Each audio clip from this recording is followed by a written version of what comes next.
The following is a special CPTV 25th anniversary presentation.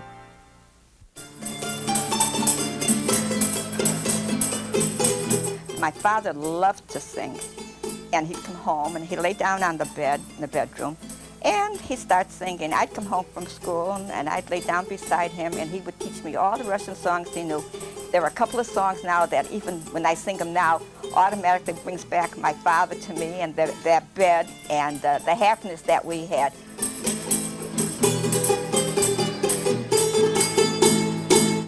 You can talk about me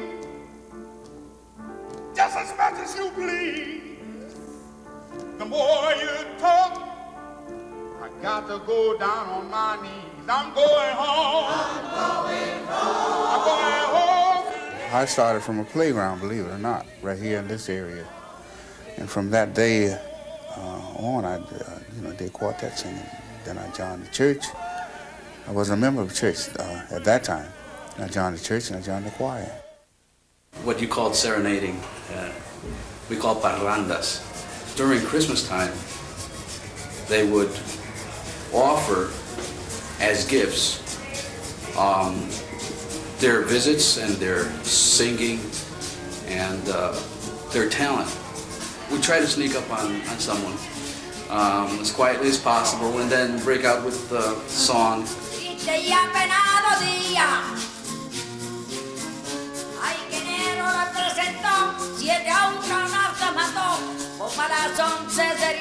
We're maintaining those traditions here, and as a matter of fact, we have some classes going. We have 4 or 5 children who are learning to play the cuatro in hopes that these little traditions don't die out.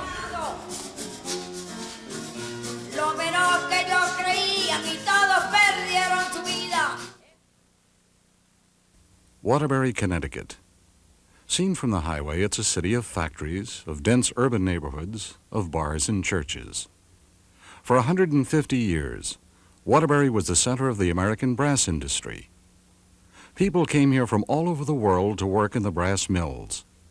They brought with them a precious heritage, the music of their homelands.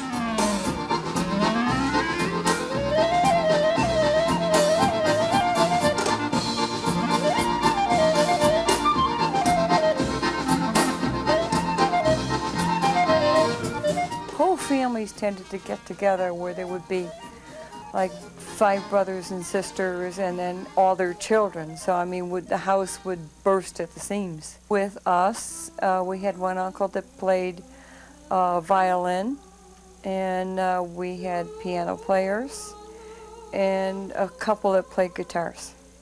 So it was always fun to be together on holidays. Music was part of that.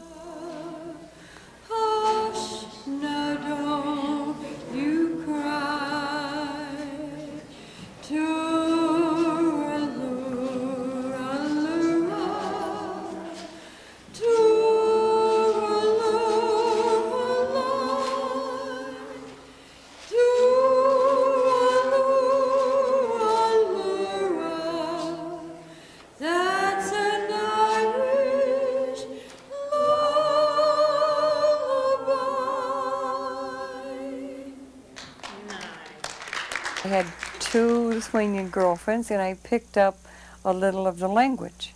And I used to sing a couple of short Lithuanian songs. I'd know 1 verse, and that would be it. But there's such beautiful pride, you know, in these people to keep their heritage that I loved it.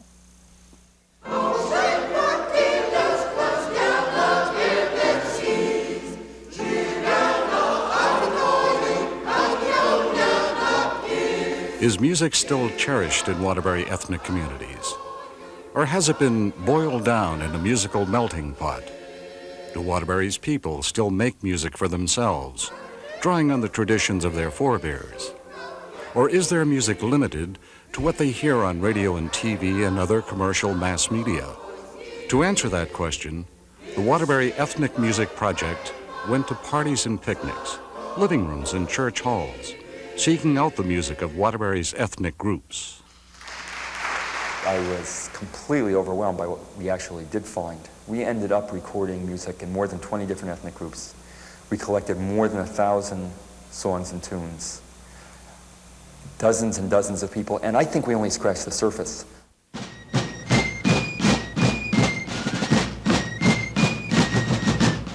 A sampling of those songs and tunes was presented at the first Waterbury Traditional Music Festival and is shown here on Brass City Music. The festival began with New England's oldest immigrant group, represented by the oldest continuously active fife and drum band in the United States.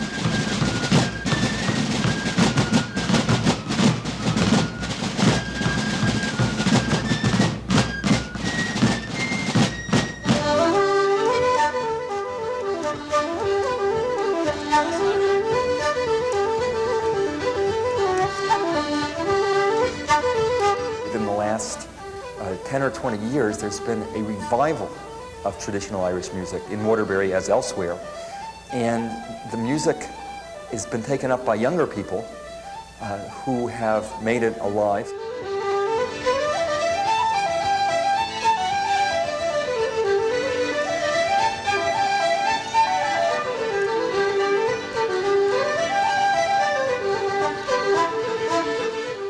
We felt what better way to talk about the ethnic history of Waterbury and the cultural traditions in Waterbury than to have the people of Waterbury themselves presenting their stories and songs.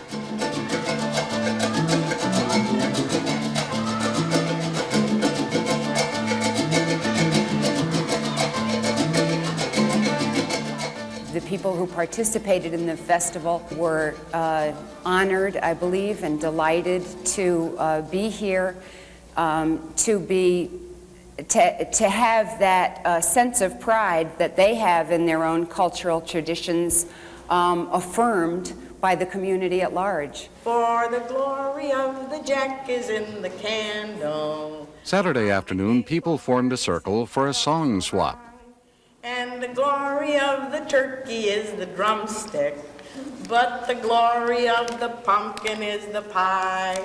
So he raised up his head when the cook came around, and she chose him at once as the winner.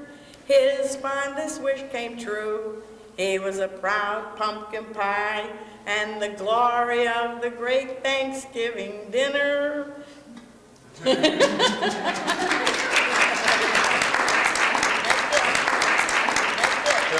People could bring their children, and the children could also have a sense of participating in the festival and making musical contributions and hearing other people, particularly old people, make musical contributions. Okay. When I was coming up as a child, for those of us who couldn't sing, we used to get over with the hand game because we could talk those words as far as singing. Now let's get the rhythm of feet. Now let's get the rhythm of feet. Now let's get the rhythm of hot dog. Now let's get the rhythm of hot dog. Now put it all together and see what you get. Ding dong. Hot diggity dong. My name is P.I. Piccolo, Piccolo, Willy, Willy, Whiskers, Chinese chopstick, tick, tack, a roll, a tick, tack, a roll, A, B, C, D, E, F, G. Wash those flats right off of me. Moonshine, moonshine, moonshine, please. My people are from Croatia, by way of Pittsburgh and now Coventry, Connecticut.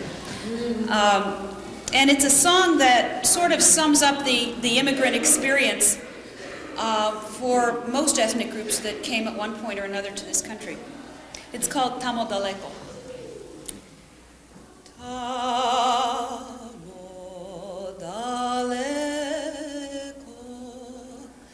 Daleko kraj mora, tamo je selo moje, tamo je ljubav moja, tamo je selo moje, tamo je ljubav.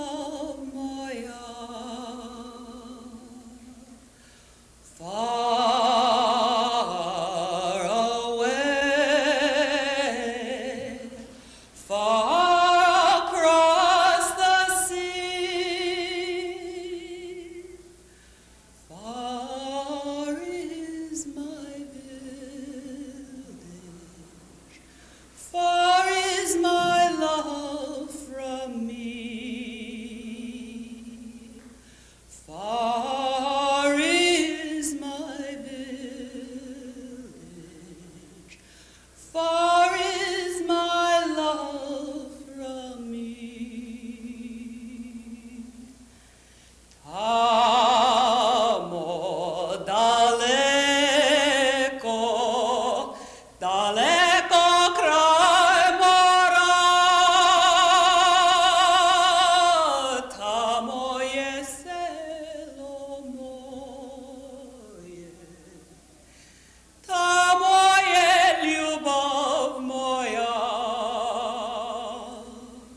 Besides the music, there was a panel discussion on preserving traditional music in a changing community.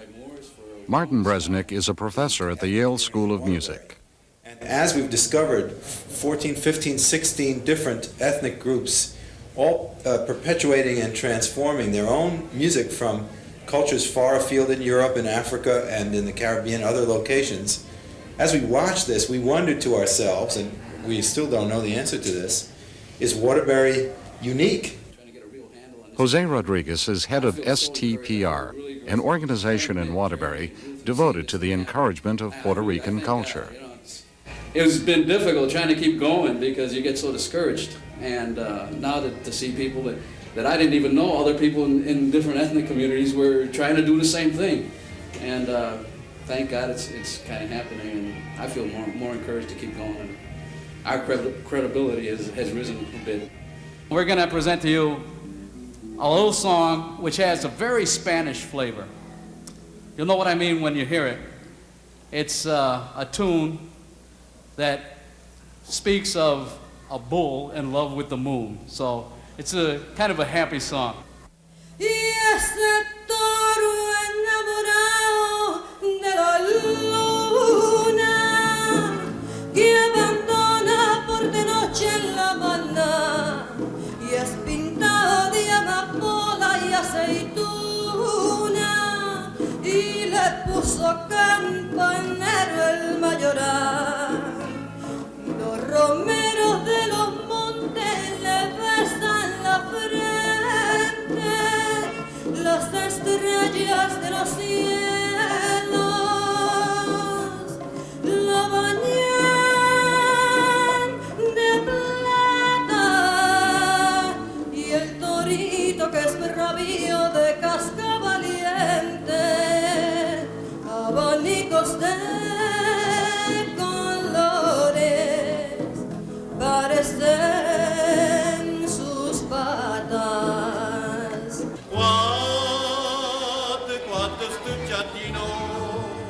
Saturday evening started with a cabaret.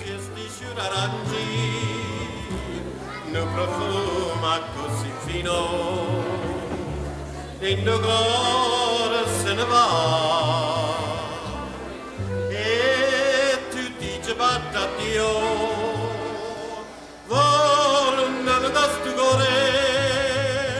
Della terra dell'amore tiene un cuore non donna e král děvicu krasun Господу Богу помолиться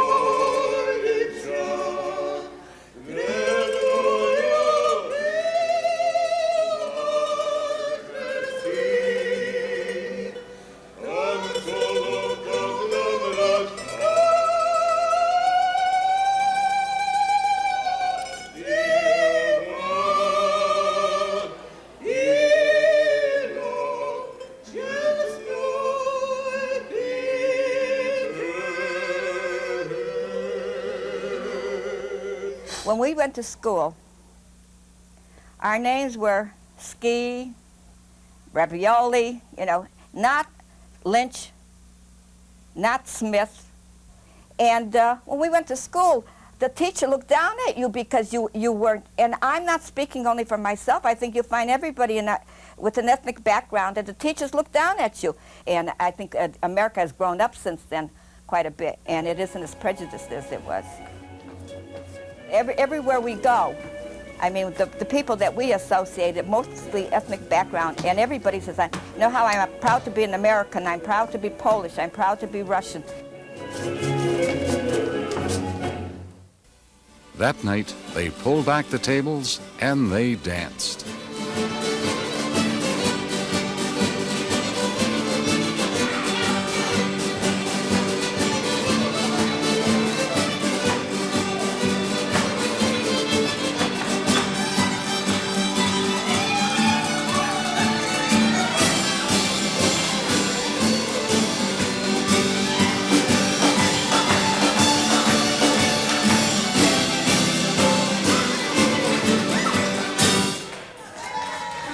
At the close of the evening, a Waterbury jazz musician played what he called ethnic music of another sort.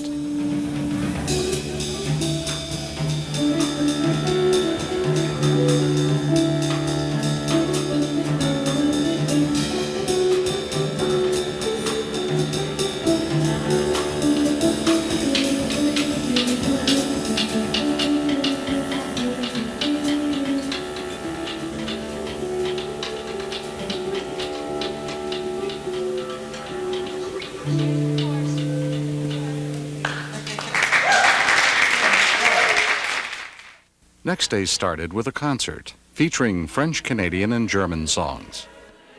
One of the songs they probably sang as they left beautiful France on a beautiful clear day was Partons, la mer est belle.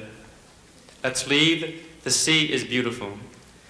Partons, la mer est belle, embarquons-nous pêcheurs, guidons notre nacelle, ramos avec ardeur, au maillissons les voiles, le ciel est pur et beau, je vois briller l'étoile qui guide les matelots.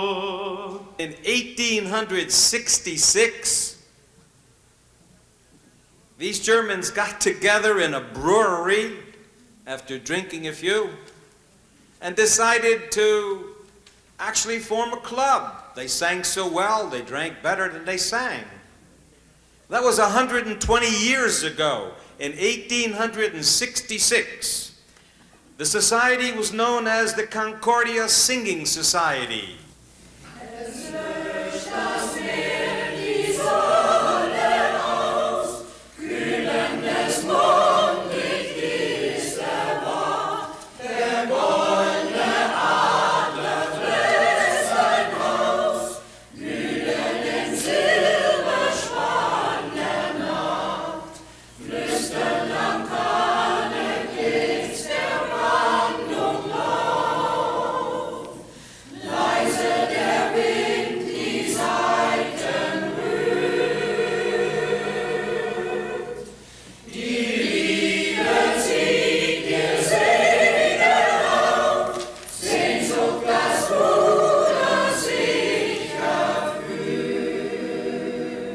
I work in Scoville's. I did work in Scoville's, then became Century. It is now Rostra. But my father, my husband's father and two brothers worked there, a brother-in-law, so like we have a long family history in Scoville, and it kind of, that song details so much of their life in it that it was just wonderful knowing what they had to go through. You know, like it really told about their life and the struggle. And it's something to put me in touch with somebody that worked in the same spot I did 40, 50 years ago. You may work at the Mahafos, they say that it is swell. But take a tip from me, me boys, I'd rather be in hell. If he gave me a job to sweep the floor, I'd do it with a will. But I'll be damned if I work at the pickle tub for Wilcox in the mill. And when you are 6 months in Ireland, and feeble is your walk, the French you knew while in your youth, to them you scarcely talk. Your dance is gone, your voice is still, 6 feet of earth you fill, and they'll lay you away in the burying ground due to Scoville's rolling.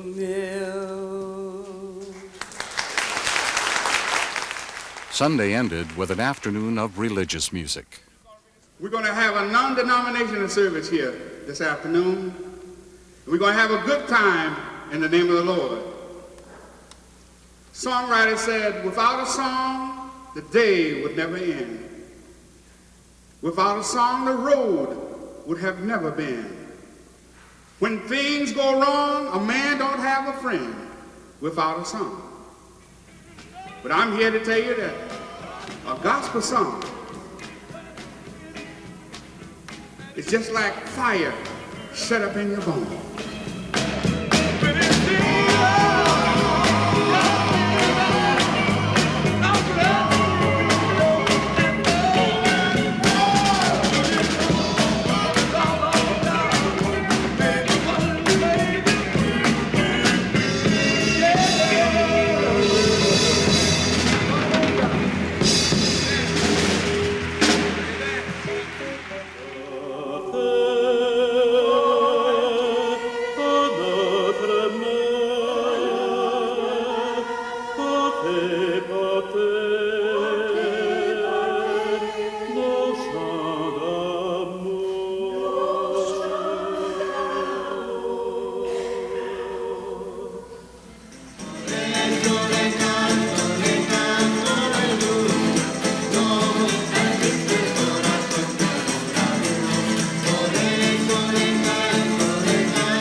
Tom Flanders, a Native American, is an adopted member of the Pawtusa tribe who has studied music and dance under tribal elders.